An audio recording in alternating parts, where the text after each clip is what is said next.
Good morning and welcome to today's edition of the Daily Summation from Kurt's Religion and Politics. I'm Kurt. I am your host this morning as usual.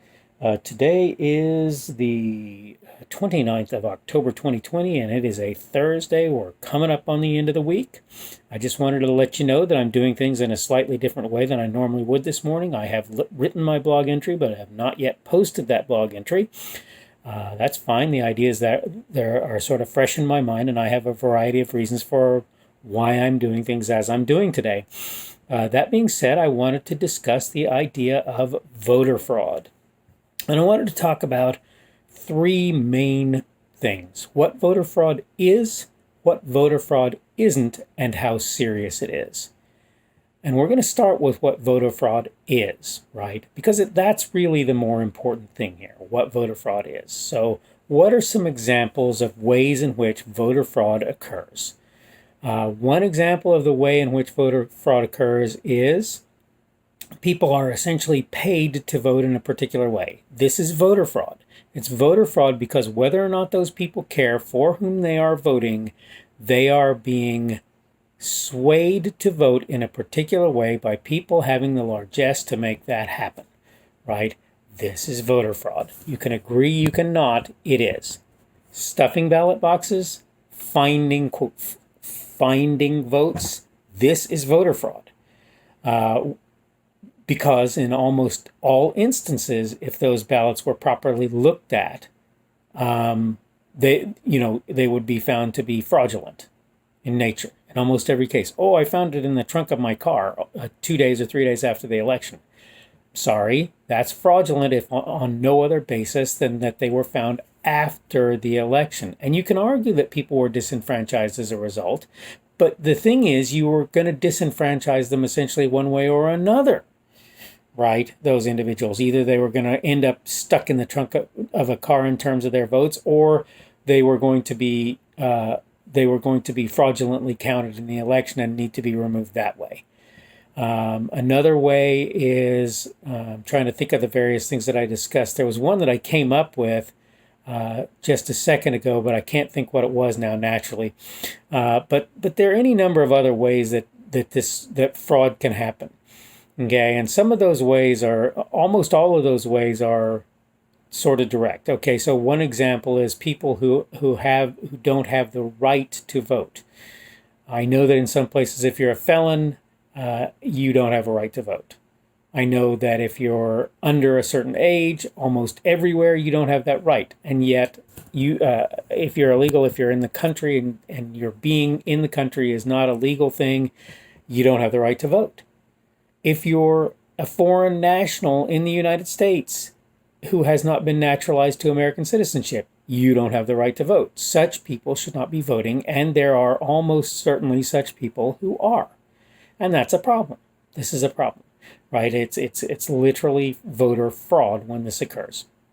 Okay, it's also true for people who are not mentally able to comprehend the results of the process that they're going through. So if a person has dementia, if a person is mentally not at a level of adulthood, essentially, right? So my son may never be able to vote. He may be able to.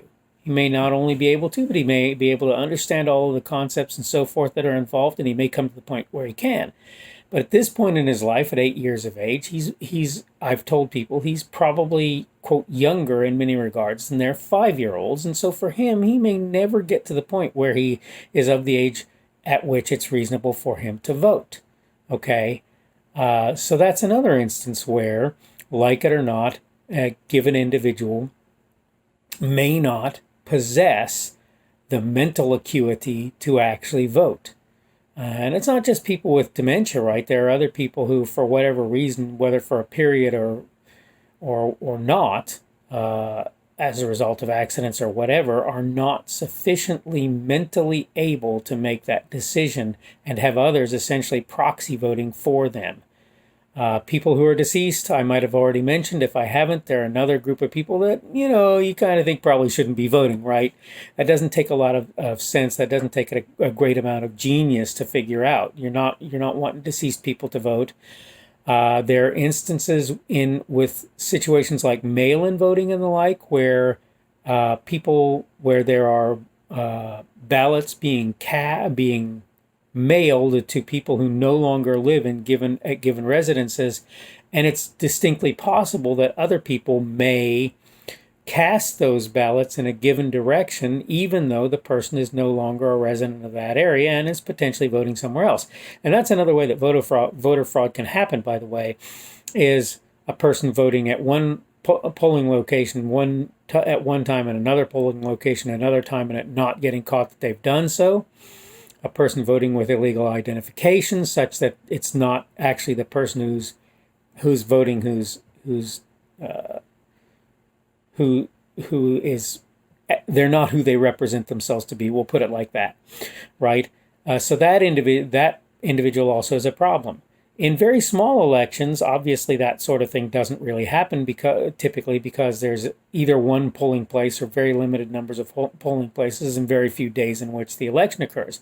So it's possible that the same person could come to a polling place multiple times, and they can check the records and they may or may not find that individual when they do so. Now, in well-created systems, they should. Okay? The point of all of this is there are a variety of ways in which voter fraud may occur. And here's the thing you need to understand.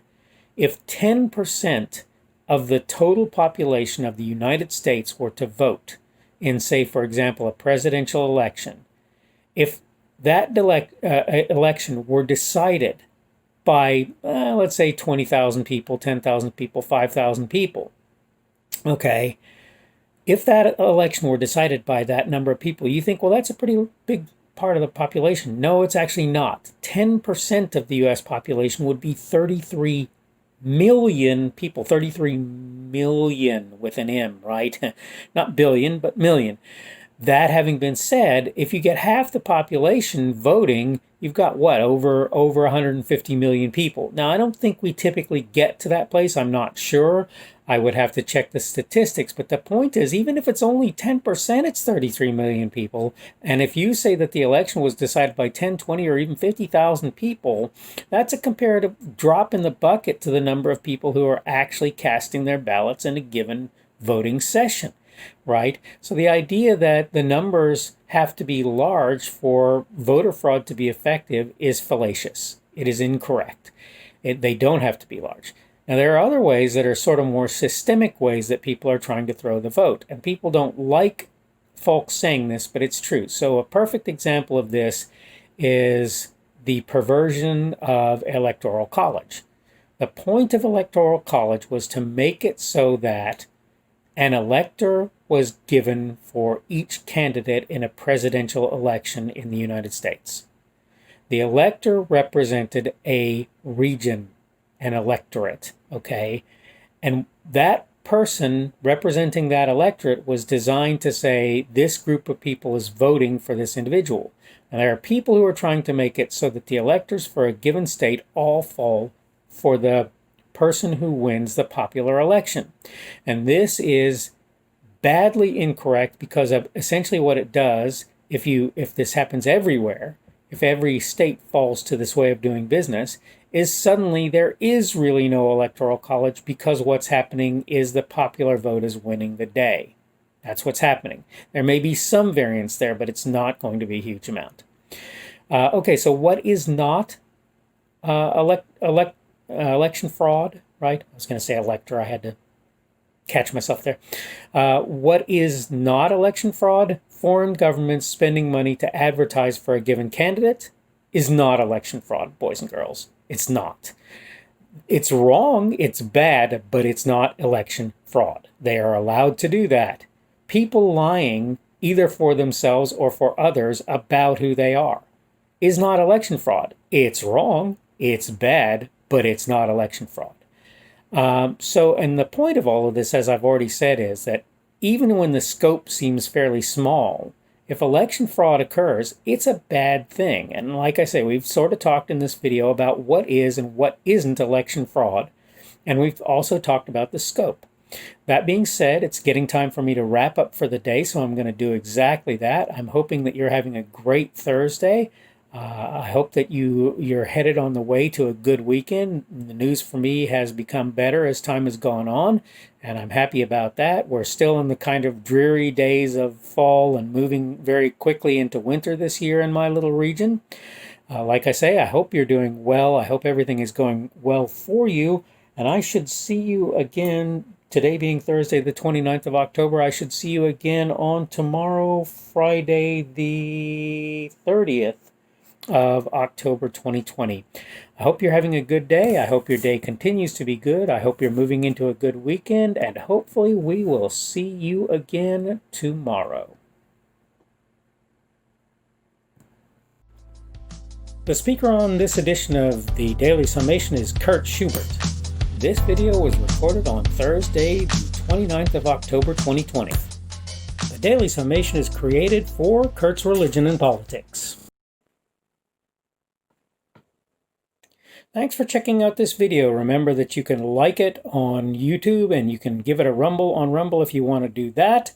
I have channels on both YouTube and Rumble. They are the Kurt's Religion and Politics channels. You can subscribe to either one of those if you want to do so. Remember, if you subscribe on YouTube, you probably want to click the notification bell in order to be notified of new content. If you want to see more from me, you can check me out on my blog. That's blogs.kpschubert.com, blogs.kpschubert.com.